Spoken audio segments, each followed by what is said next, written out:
अस्सलामुअलैकुम my social media family. उम्मीद करती हूँ कि आप सब लोग हिफ्ज़ अमान से होंगे, खुशबाश होंगे। सबसे पहले तो आप मुझे मुबारकबाद दीजिए ना, क्योंकि मैंने इतना अच्छा और प्यारा सा चैनल ज्वाइन किया है आप लोगों की खातिर, ताकि जो मीडियम है हमारा और ज़्यादा स्ट्रॉन्ग हो सके। मैं आज आपको मिलवाने जा रही हूँ एक ऐसे ज़बरदस्त पाकिस्तान के लिविंग लेजेंड सिंगर से, और ना सिर्फ सिंगर से बल्कि जो 90s के ज़माने से लेकर अब तक सुपर हिट गाने गा चुके हैं, गा रहे हैं, और अब उनके बेटे भी इस फील्ड में आ चुके हैं।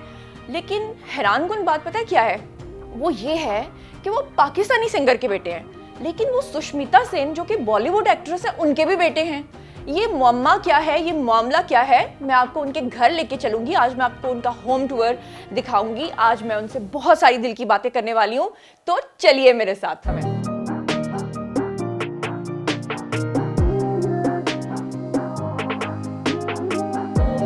जल्दी से चलते हैं उनके घर, और घर चल के आपको दिखाती हूँ कि कितना लेविश लाइफस्टाइल है उनका, और बाकी सारी बातें, खासतौर पे सुष्मिता सेन वाली बात तो मैं भूल ही नहीं रही ना, मुझे पूरा रास्ता याद है।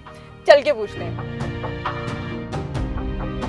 तो इस वक्त हम वारिस बेग और उनके जो बेटे हैं अम्मार बेग, जो कि सुष्मिता सेन के बेटे हैं, मैं बार बार इसी बात को दोहरा रही हूँ, उधर आ चुके हैं। और वाकई देख के लग रहा है कि यार ऐसा घर, माशाल्लाह इतना खूबसूरत घर। मुझे ये कोई रॉयल पैलेस लग रहा है। पता नहीं कहीं मैं गलत घर में तो नहीं आ गई, कहीं ऐसा हो कि मुझे मार पड़े। हेलो, कोई है इस घर में? अस्सलाम वालेकुम, कैसे हैं आप? आपका घर है? I think so, मेरा ही घर है अगर मैं यहाँ पे हूँ। जाती घर है? जाती घर है। हम रजिस्ट्री चेक कर सकते हैं? बिल्कुल चेक कर। फाइल भी चेक कर सकते हैं?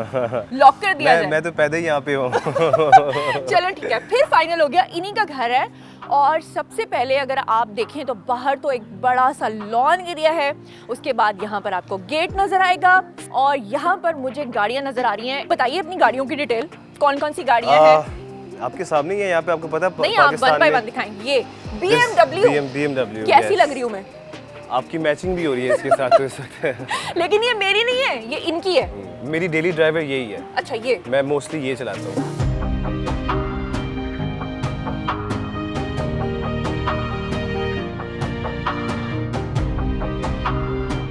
बताएंगे घर की जो सजावट है उसमें सिर्फ आपके पेरेंट्स का हिस्सा है, या आप खुद भी हिस्सा लेते हैं कि मुझे ये कॉर्नर ऐसा चाहिए, या मुझे फर्नीचर ऐसा चाहिए, या मुझे जगह ऐसी चाहिए? इट्स जॉइंट, हम मिलके करते हैं। Let's go inside. अब हम लोग चल रहे हैं घर के अंदर, और घर के अंदर एंटर होते ही अगर आपको आवाज आ रही हो तो जरा गौर से सुने।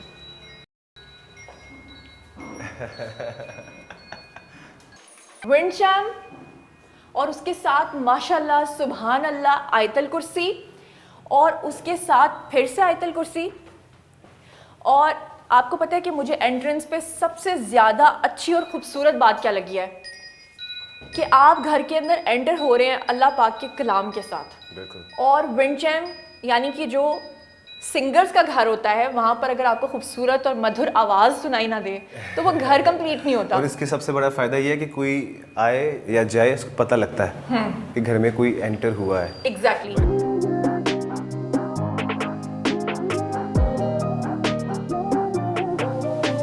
तो अभी हम जो सुरों का घर है, यानी कि जिसे स्टूडियो कहते हैं, उसके अंदर जा रहे हैं। उसका विजिट हमें करवाएंगे। ऑब्वियसली घर इतना खूबसूरत है तो स्टूडियो तो जहाँ पर क्रिएशन होती है, तो जो भी चीज़ को आप तख्लीक करते हैं वो जगह कितनी खूबसूरत होती है, चल के देखते हैं। आइए, आफ्टर यू। मेरा ख्याल है पहले आपको जाना चाहिए था। कोई बात नहीं। वाओ, तो नीली रोशनी के साथ। Actually I am gonna turn the lights on ताकि हम देख सके एक दूसरे को भी। कलर्स जो हैं वो अरोमा जो एक होता है उसका, या जो कलर थेरेपी होती है। आप जब क्रिएट करते हो कुछ, ऐसे नहीं हो सकता कि अगर आपका मूड बुरा है या अगर आप अग्रेसिव हो तो उसमें क्रिएशन अच्छी नहीं होती। बिल्कुल। क्रिएशन, कुछ क्रिएट करने के लिए आपको माहौल एक अच्छा चाहिए होता है। Exactly. So I like to play with lights, तो आप जरा उसमें अच्छा फील करते हो। तो आप कुछ प्ले करके भी बताएं। I'll sing a few lines for you. Okay?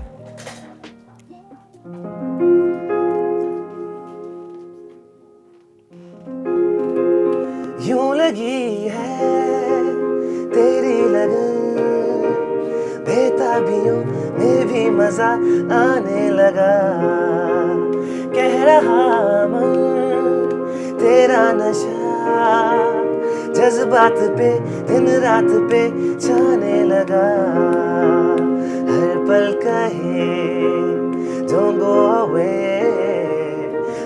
Pass uh, O O O O O O. Amazing.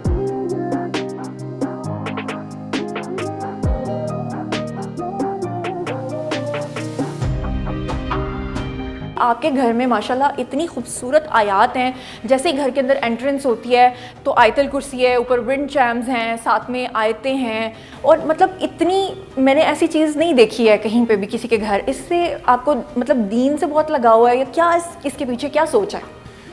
सबसे पहले तो ये बात है, मेरे घर की सबसे कीमती चीज़ वो यही है जो अभी आपने देखी है। बेशक। जब मैंने ये घर बनाया था ना, सबसे पहले मैंने इस घर में आयतल कुर्सी लगाई थी। माशाल्लाह। वो फिर आयतल कुर्सी मैंने बहुत लोगों को दिया, आई वॉन्ट नेम दैम, बहुत बड़े बड़े लोगों ने वैसी आयतल कुर्सी मुझसे बनाई, वो भी अब आपको दिखाता हूँ। वही चीज़ दिखाने वाली और एक ये चीज़ थी। मुझे ये पता चला था कि ये सुष्मिता सेन के बेटे हैं, तो मैं बड़ी हैरान हुई थी कि ये क्या चक्कर है। वो बेसिकली इसके पीछे कहानी है कि आप इंडिया गए थे और उन्होंने कहा था ये मेरा बेटा है, तो ये क्या चक्कर है? सुष्मिता का बेटा, लेकिन शाजिया में नहीं सर, ये देखें, आप पाकिस्तानी अवाम आपको छोड़ेंगे नहीं। ये क्या चक्कर है कि इनकी दो दो माएँ हैं? मैं एक्चुअली हम इंडिया गए थे जब मेरा गाने का शूट था, तो तब ये छोटा था काफ़ी, 12 साल का था शायद था। तो वहाँ पे इसने उसको गाना सुनाया, तो उसकी माँ ने कहा ये बहुत अच्छा गाते, कहते अच्छा मुझे सुनाओ। इसने गाना सुनाया वो वाला चिंगारी और कुछ तो लोग कहेंगे, 2 गाने। वो लिटरली वो रोना ही शुरू हो गई। अच्छा। कहती है वारिस इसको मुझे दे जाओ, इसको मेरा बेटा बना दो। उन्होंने कहा कि ये मेरे प्यार की निशानी होगा। प्यार की नहीं, सुर की निशानी समझ कर रखना उनका चाहिए। दिल आप पे आ गया था असल में, वो निशानी को रखना चाह रही थी। नहीं, मुझ पे नहीं, इस पे दिल आ गया था। अच्छा, इनके ऊपर दिल आ गया था, उन्होंने कहा कि मैं इसको अपना बेटा बना के कह रही थी इतना छोटा सा बच्चा इतनी फील से इसने चिंगारी कोई भर के गाया, और अपना दूसरा था कुछ तो लोग कहेंगे, तो वो बस इसकी बहुत बड़ी फ़ैन बन गई। अच्छा, एक और क्वेश्चन का आंसर दें कि जिस ज़माने में नुसरत फ़तेह अली ख़ान जैसे लेजेंड के साथ गाना गाने के लिए माइकल जैक्सन तरसते थे, मतलब लोग उनको कहते थे और उनके पास टाइम नहीं था, उन्होंने आपको कॉल करके कहा था कि मैं आपके साथ गाना गाना चाहता हूँ, ये क्या चक्कर है? एक्चुअली मैंने उनकी काफ़ी कंपोजिशन गाई।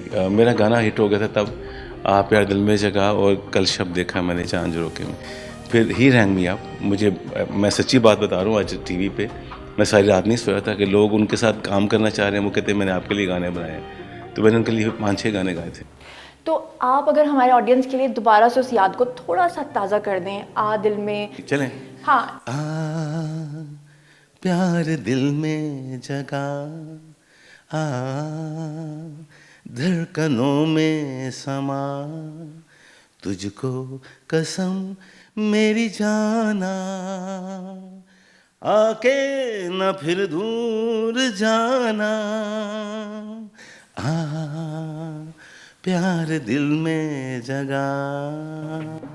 Amazing clapping. बहुत ज़बरदस्त। हाँ सर, ये भी तो बताएं आप क्या खाते हैं कि आप माशाल्लाह बाहर जब खिड़की से देख रहे थे तो मुझे लगा आपका बेटा है, ये क्या सीन है? बात शायद समझ आए, कम अपने आप को सादा रखें और अपनी नीयत और दिल को साफ़ रखें लोगों के लिए, तो आपका चेहरा भी साफ़ रहेगा। बिल्कुल, नीयत को ज़रूर साफ़ रखें और साफ़ नीयत से घर देखें और माशाल्लाह माशाल्लाह ज़रूर कहें। अच्छा, मोस्टली आपने देखा होगा कि लोग अपने वालिदैन की वजह से जाने पहचाने जाते हैं। नो डाउट कि इनके फादर एक अमेजिंग सिंगर हैं, एक लिविंग लेजेंड हैं, और 96 से वो गाना गा रहे हैं, बहुत सारे अवार्ड्स वो हासिल कर चुके हैं, लेकिन अपने वालिद की वजह से वो अपना नाम नहीं बना रहे, बल्कि अपने टैलेंट की वजह से अपनी पहचान बना रहे हैं। मुझे ये बताइए कि जो पहला ही क्वेश्चन है वो ये कि मोस्टली जो हमारी यूथ है, हमारे जो लोग हैं, वो बाहर जाकर काम करना प्रेफर करते हैं। आपने अपनी तालीम बाहर मुकम्मल की, आप सारी ज़िंदगी बाहर रहे, लेकिन फिर आप पाकिस्तान आए, इसके पीछे क्या रीज़न थी? मैं बाहर गया था फॉर माई कॉलेज, मैं पढ़ने गया था, बट मैंने वहाँ पे खाली पढ़ाई नहीं की, मैंने वहाँ पे काम भी किया और मैंने वहाँ पे आर्ट जॉब्स की। Yes, not a lot of people know that. Of course बाद में मेरा अपना बिजनेस था, मैंने अपनी गाड़ियों का काम भी वहाँ पे किया। अमार, आपने अपनी तालीम बाहर से मुकम्मल की, ये तो सबको पता है, लेकिन एग्जैक्टली क्या डिग्री की? क्या वो म्यूज़िक में आपने पढ़ा या आपने एग्जैक्टली क्या पढ़ा? मैंने आईटी में ग्रेजुएशन की थी, वर्जीनिया से ही, बट जब मैं शुरू से ही मुझे म्यूज़िक का पैशन था। मैं बल्कि आपसे यही पूछने वाली थी कि ये जो गाना आप गाते हैं, इसको जो लिखते हैं लिरिक्स वगैरह या जो इसके बोल हैं, वो खुद से आप लिखते हैं, वो कोई इल्हाम जिसे वो कहते हैं, वो क्या होता है कि आपके ऊपर उतरता है वो कलाम, या वो किसी से लिखवाते हैं? कभी कभी ऐसे होता है कि लाइक एक आइडिया आता है जहन में, जैसे मेरा गाना है डोंट गो अवे, उसमें इंग्लिश उर्दू मिक्स है, तो कुछ लाइंस मैं अपनी आइडिया से लेके आता हूँ, फिर मैं सेशन करता हूँ लिरिसिस्ट के साथ। आप बड़े आशिक मिजाज हैं, और ये जो आप कह रहे हैं ना कि मैं पिज़्ज़ा डिलीवरीज़ का काम किया करता था बाहर, जो मैंने और जॉब्स किए हैं, वो बेसिकली आप डोर टू डोर जाते थे वहाँ पे ब्यूटी को डिस्कवर करने के लिए, देखने के लिए, और हमें पता चला कि वहाँ पर कोई हसीना शायद आपके पीछे पड़ गई थी और इसलिए फिर आप पाकिस्तान आ गए थे। क्या ये बात सच है? ये आपको किसने, मुझे सोर्स बताइए प्लीज़। सोर्स बस सोर्स हमारे पास देख लें, हमारे भी बहुत सारे कव्वे हैं जो इधर उधर उड़ते हैं और हमें आके बताते हैं, हमारी चुड़ैलें नहीं हैं, लेकिन आप बताएं। आपके कव्वे गलत जगहों पे उड़ रहे हैं। अच्छा, हाँ, देख उनको लें। पता ही नहीं है मैं कर क्या रहा हूँ और क्या नहीं कर रहा वही हूँ। हम जानना चाहते हैं, वो आप बताइए। नहीं, बिल्कुल भी ऐसी कोई बात नहीं है। आशिक मिजाज, I don't like that word. I don't think I'm आशिक मिजाज or anything. I'm a gentleman. तो ये बताएं कि आपको कभी सच्ची वाली मोहब्बत हुई है? हुई है, कितनी बार हुई है? एक ही बार। तो ये बताएं कि इतनी हसीनाएं जो इस वक्त हमारा प्रोग्राम देख रही हैं, वो ये जानना चाहती हैं कि अभी आप सिंगल हैं या मैरिड हैं या क्या स्टेटस है? अभी मैं सिंगल हूँ और अपने काम पे फोकस कर रहा हूँ। यानी आप उन पे फोकस मत कीजिए। अच्छा, और ये बताइए कि आपने कहा कि मुझे सच्ची मोहब्बत हुई, तो वो मोहब्बत फिर आपको मिल गई या वो छूट गई या आपने छोड़ दी? उस मोहब्बत का कोई रिजल्ट नहीं निकला। लेकिन लड़कियों के बारे में कहते हैं कि वो बहुत इमोशनल होती हैं, वो कभी आगे नहीं इतनी जल्दी बढ़ती। No, this is wrong. अच्छा, दिस इज वेरी रॉन्ग। लड़कियां मूव ऑन क्विक करती हैं। मैं यूथ हूँ, मैं इस दुनिया में रह रहा हूँ, जहाँ तक मैं अभी देख रहा हूँ, लड़के बहुत अच्छे हैं। लड़के अगर उनका दिल टूटे तो it takes them good time to move on. Okay, लड़कियां मूव ऑन क्विक। यानी लड़कियां जो हैं वो बेटर ऑप्शन की जो उसमें रहती हैं। एग्जैक्टली, ठीक है। हर लड़का जब मोहब्बत करता है तो उसको कहीं ना कहीं अपनी महबूबा के अंदर वो अपनी माँ ढूंढता है, ऐसा क्यों है? 100%, बिकॉज एक लड़के की जो पहली मोहब्बत होती है वो उसकी माँ होती है। अब मैं आपसे ये पूछना चाहूँगी कि जैसे मैंने आपके फादर से ये सवाल पूछा था कि नुसरत फ़तेह अली ख़ान ने जब उनको ऑफ़र किया था कि आप आइए और मेरे साथ गाना गाइए, तो उस ज़माने में जो नुसरत फ़तेह अली ख़ान हैं उनका क्या मकाम था, तो वो पूरी रात नहीं सो सके थे एक्साइटमेंट की वजह से। अगर आपको किसी अफसानवी ऐसे कैरेक्टर के साथ जो अब इस दुनिया में नहीं है अगर गाना पड़ता, तो वो कौन सी शख्सियत होते और कौन सा गाना होता? ओह माय गॉड, ये मैं आपको बता नहीं सकता कि मेरा कितना प्यार है इस पूरी फैमिली के साथ। नुसरत फ़तेह अली ख़ान साहब, राहत फ़तेह अली ख़ान। आपका फेवरेट सिंगर जो कोई अफसानवी? आई love Nusrat Fateh Ali Khan. I would love to, क्योंकि मुझे लगता है कि वो अनफॉर्चुनेटली बड़ी यंग एज में, आई थिंक ही वाज 43 45 जब उनकी डेथ हुई। जस्ट इमेजिन अगर अल्लाह ने उनको 10 20 25 साल और ज़िंदगी दी होती तो वो क्या कर जाते। और अभी भी उनकी जो कॉम्पोजिशंस हैं 40 साल पुरानी, 25-30 साल पुरानी कॉम्पोजिशंस, वो एकदम आती हैं और वो वायरल हो जाती हैं। लाइक कुछ तो अल्लाह ने उनको गिफ्ट किया था। तो I would have love to work with Nusrat Ali Khan साहब। और मेरी ख्वाहिश थी, मेरी बचपन की ख्वाहिश थी कि मैं माइकल जैक्सन को मिलूं।